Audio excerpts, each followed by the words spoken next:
Halo, perkenalkan nama saya Muhammad Furqan Albayaki. Saya merupakan siswa dari kelas Business Intelligence dan Growth Hacking di Pekmen.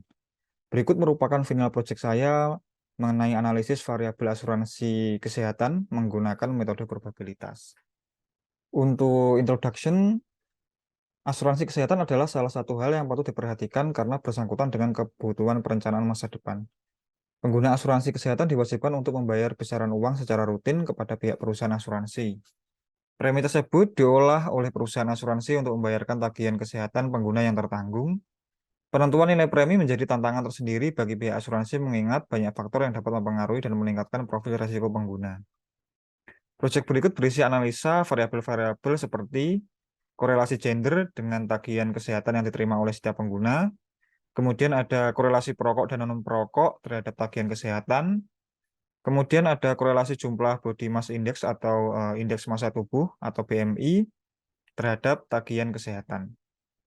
Ya, berikut merupakan dataset yang tersedia. Yang pertama ada data usia, kemudian data gender, ada laki-laki dan perempuan. Kemudian yang ketiga ada BMI atau nilai body massa index. Kemudian yang keempat ada eh, children atau jumlah anak yang ditanggung. Kemudian ada smoker, di situ nanti ada keterangan perokok dan non perokok. Kemudian ada region, dan yang terakhir ada charge gitu ya, jumlah tagihan yang ditanggung dalam asuransi kesehatan. Untuk yang pertama ada analisa deskriptif statistik.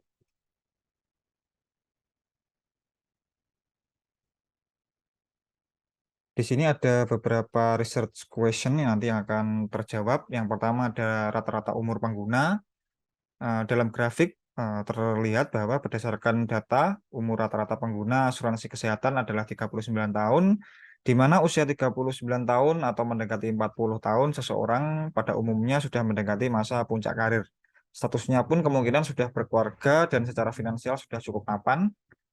Dengan dengan kondisi finansial yang sudah cukup mapan, membuat mereka menjadi fokus ke beberapa hal penting, termasuk dalam masalah kesehatan.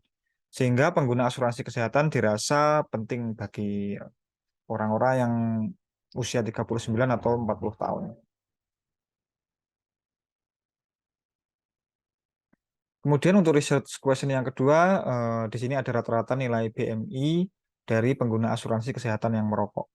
Berdasarkan rata-rata body mass index atau BMI, para pengguna asuransi kesehatan yang merokok adalah 30,71, di mana bisa kita lihat untuk standar bahwa BMI 30 sudah tergolong gemuk atau mungkin sudah di atas ideal seperti itu. Kemudian ada variansi data tagihan perokok dan perokok. Berdasarkan data variansi tagihan perokok dan non perokok memiliki perbedaan yang cukup signifikan, yaitu dengan variansi perokok sebesar 133.207.311 dan non perokok sebesar 35.925.420. Kemudian di sini juga ada data rata-rata umur perempuan dan laki-laki yang merokok. Berdasarkan data dapat diketahui bahwasanya perempuan dan laki-laki memiliki rata-rata umur yang sama ya, yaitu di usia 38 dan atau sama sampai 39 tahun. Kemudian di sini ada data rata-rata tagihan kesehatan perokok atau non perokok, di mana rata-rata tagihan kesehatan perokok sebesar 32.050, sedangkan non perokok ada di 8.434. Dari sini terlihat ya hasilnya sangat jauh untuk perbedaannya untuk rata-rata tagihannya. Kemudian ada data rata-rata tagihan kesehatan perokok yang BMI-nya di atas 25 atau non perokok yang BMI-nya di atas 25, di mana dalam data tersebut rata-rata tagihan kesehatan perokok BMI di atas 25 memiliki rata-rata tagihan yang jauh lebih tinggi dibandingkan data non perokok dengan BMI di atas 25. Hal ini dapat kita lihat berdasarkan grafik. Di kanan yang berwarna orange itu terdapat lebih banyak dibandingkan grafik yang di kiri ya, yang warna biru. Kemudian untuk BMI seorang laki-laki atau perempuan dari data terlihat laki-laki memiliki BMI yang lebih tinggi dibandingkan perempuan, tetapi untuk perbedaannya tidak begitu signifikan. Hal ini dapat kita simpulkan bahwa gender tidak begitu berpengaruh terhadap BMI seseorang, seperti itu. Kemudian untuk BMI seorang perokok dan non perokok dari data terlihat seorang perokok memiliki BMI yang relatif sama ya dengan non perokok, sehingga dapat kita simpulkan juga bahwa merokok maupun tidak merokok pun tidak begitu berpengaruh terhadap BMI seorang pengguna. Kemudian ada analisa variabel kategorik, di mana ada gender yang memiliki tagihan paling tinggi, rata-rata adalah laki-laki. Hal ini dikarenakan gaya hidup ya, seperti contohnya merokok berasal dari laki-laki kebanyakan, sehingga mengakibatkan laki-laki menjadi lebih sering bermasalah dengan kesehatan dan mengakibatkan tagihan kesehatan menjadi lebih tinggi. Kemudian distribusi peluang tagihan di tiap-tiap region. Jumlah tagihan pada tiap-tiap region memiliki jumlah yang berbeda-beda, di mana yang tertinggi terdapat pada region Southeast, yaitu sebesar 5.363.690, dan diikuti di Northeast, kemudian di Northwest, dan di Southwest. Untuk proporsi data di tiap-tiap region sendiri pada chart terlihat dari total 1.299 pengguna, terlihat bahwa proporsi untuk data terbanyak berada di region Southeast, yaitu sebesar 364 atau sekitar 30% dari total pengguna. Kemudian sisanya cenderung sama untuk jumlahnya, yaitu sekitar 324 sampai 325 atau sekitar 26% pada masing-masing region. Kemudian untuk proporsi perokok dan non-perokok, di sini terlihat bahwa perokok memiliki proporsi yang lebih rendah dibandingkan non-perokok, yaitu sebanyak 274 atau sekitar 26% dari total data pengguna ya, dari perokok maupun non-perokok. Sedangkan non-perokok sendiri sebanyak 1.064 atau sekitar 74% dari total pengguna. Kemudian peluang seseorang tersebut perempuan atau laki-laki diketahui ia adalah perokok berdasarkan jumlah perokok perempuan 115 dari total 274 data perokok, sehingga peluang seseorang tersebut adalah perempuan diketahui adalah 0,4 untuk peluangnya, sedangkan 159 dari total 274 data merupakan perokok laki-laki, sehingga peluang seseorang tersebut adalah laki-laki jika diketahui ia perokok adalah 0,6, di mana peluang laki-laki lebih besar dibandingkan peluang seseorang tersebut adalah perempuan. Kemudian di sini terlihat bentuk distribusi peluang besar tagihan dari tiap-tiap region, di mana bentuk distribusi peluang besar tagihan region memiliki bentuk distribusi yang bervariasi, di mana untuk region Northeast, Northwest, dan Southwest memiliki distribusi skew ya, cenderung ke arah kanan, sehingga dapat diasumsikan jumlah yang memiliki tagihan kecil lebih banyak dibandingkan yang memiliki tagihan besar. Dan untuk region Southeast sendiri memiliki distribusi skew yang cenderung ke arah kiri, di mana dapat diasumsikan bahwa jumlah tagihan yang besar memiliki jumlah yang cenderung lebih banyak dibanding region lain. Kemudian ada analisa variabel kontinu.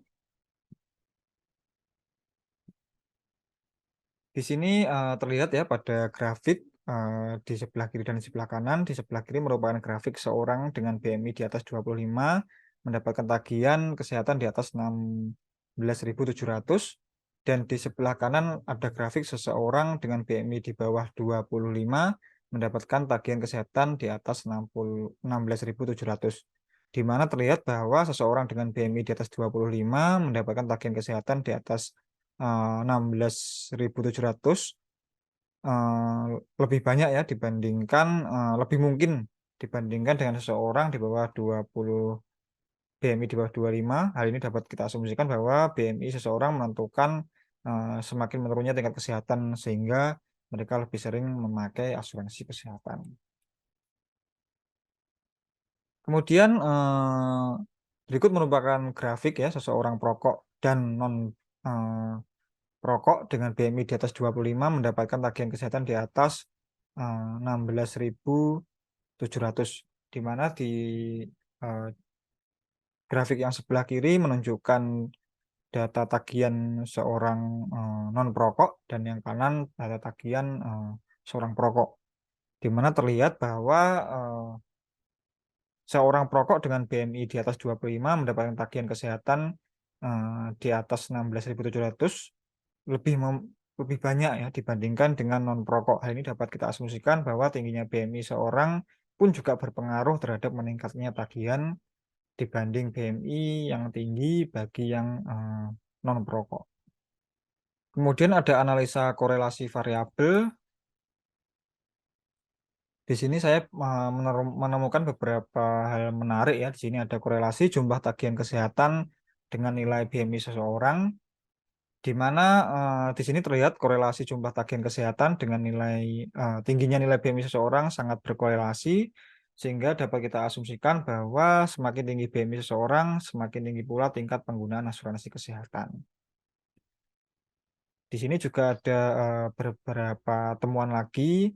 Di sebelah kiri merupakan korelasi jumlah tagihan perokok dengan seseorang di usia 30 tahun ke atas, dan sebelah kanan korelasi jumlah tagihan perokok dengan usia di bawah 30 tahun, di mana terlihat ya secara trend line gitu ya, bahwa korelasi jumlah tagihan perokok dan usia di atas 30 tahun dan jumlah tagihan perokok di eh, bawah usia 30 tahun, bahwa tagihan perokok untuk di usia 30 tahun ke atas memiliki korelasi yang lebih tinggi, yang lebih kuat ya dibandingkan dengan usia 30 tahun ke bawah, di mana di sini terlihat ya bahwa usia juga menentukan seseorang dalam banyaknya tagihan atau penggunaan asuransi kesehatan.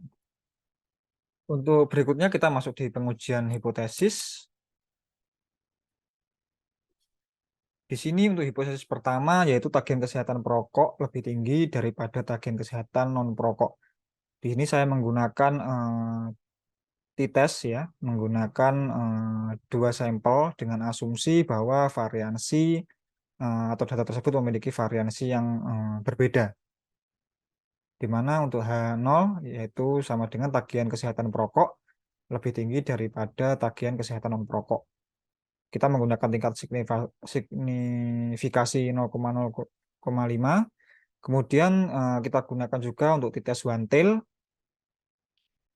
Untuk kemudian untuk menolak H kosong jika atau statistik hasil statistik kurang dari minus 1649, dan menerima H kosong apabila nilai statistiknya melebihi minus 1649, di mana untuk hasilnya sendiri, hasil uji statistik di sini terlihat sebesar minus 65.500 atau 65,503, di mana itu lebih kecil ya dibandingkan dengan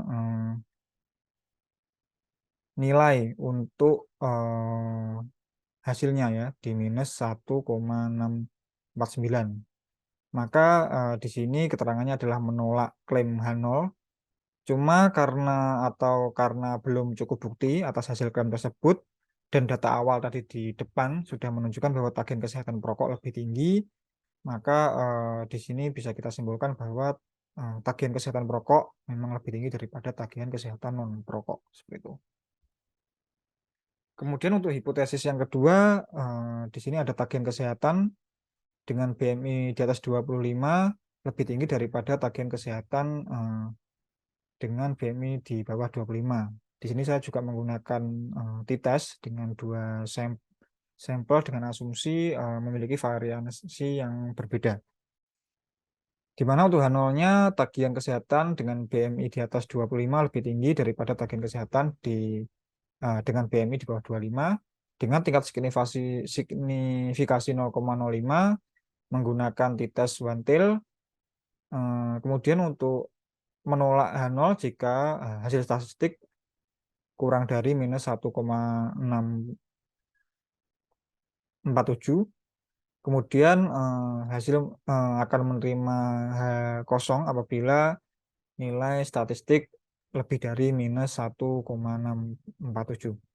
Di mana untuk hasilnya sendiri dari hasil uji statistik terlihat bahwa untuk hasil hitungannya sendiri minus 1,940, di mana itu lebih kecil daripada hasilnya, yaitu minus 1,647.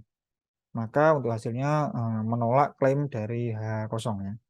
Karena belum cukup bukti juga dari hasil klaim tersebut, dan di data awal tadi juga menunjukkan bahwa tagihan kesehatan dengan BMI di atas 25 lebih tinggi daripada tagihan kesehatan dengan BMI di bawah 25. Kemudian untuk hipotesis yang terakhir, ada tagihan kesehatan laki-laki lebih besar dari perempuan. Di sini saya juga menggunakan t-test untuk dua sampel dengan asumsi memiliki dua variansi yang berbeda. Di sini juga terlihat untuk variansinya juga sangat berbeda ya. Untuk H kosongnya tagihan kesehatan laki-laki lebih besar dari perempuan. Kemudian ada tingkat signifikasi 0,05. Kemudian menggunakan t-test Wantil menolak H kosong jika hasil statistik kurang dari minus 1,646. Kemudian menerima H kosong apabila hasil statistik lebih dari minus 1,646. Dari hasil sendiri, hasil uji statistik terlihat bahwa ini hasil statistik atau hasil hitungan yaitu 1,567, yaitu lebih besar dibandingkan hasilnya yaitu minus 1,647. Maka menerima klaim H0 sehingga dapat kita simpulkan bahwa memang tagihan kesehatan laki-laki lebih besar daripada perempuan seperti itu. Baik, kemudian ada yang terakhir kesimpulan. Di sini terdapat beberapa temuan menarik. Yang pertama ada temuan di mana seseorang dengan BMI di atas 25 tahun eh, memiliki atau berpeluang mendapatkan tagihan yang lebih banyak, yaitu di atas 16.700 dibandingkan dengan seseorang yang memiliki BMI di bawah 25, bahwa dapat kita asumsikan bahwa memang banyaknya BMI cukup berpengaruh dengan indeks kesehatan ya, sehingga banyak orang yang memiliki BMI di atas 25 tahun lebih banyak eh, menggunakan asuransi kesehatan seperti itu. Kemudian untuk temuan yang kedua, bahwa seorang perokok dengan BMI di atas 25 pun memiliki tagihan yang lebih tinggi dibandingkan seseorang non-perokok dengan BMI di atas 25, di mana dapat kita asumsikan juga bahwa seseorang yang memiliki BMI di atas 25 dan seseorang tersebut adalah perokok memiliki peluang untuk mendapat tagihan yang lebih tinggi seperti itu. Dan yang terakhir ada temuan menarik juga bahwa di sini terlihat bahwa korelasi jumlah tagihan perokok dengan usia di atas 30 tahun memiliki peluang tagihan yang lebih tinggi dibandingkan seseorang perokok yang di bawah 30 tahun ya, bahwa memang usia juga mempengaruhi seseorang dalam memutuskan penggunaan asuransi kesehatan. Baik, berikut merupakan hasil pemaparan saya terkait dengan final project probabilitas di Pacman. Sekian dan terima kasih.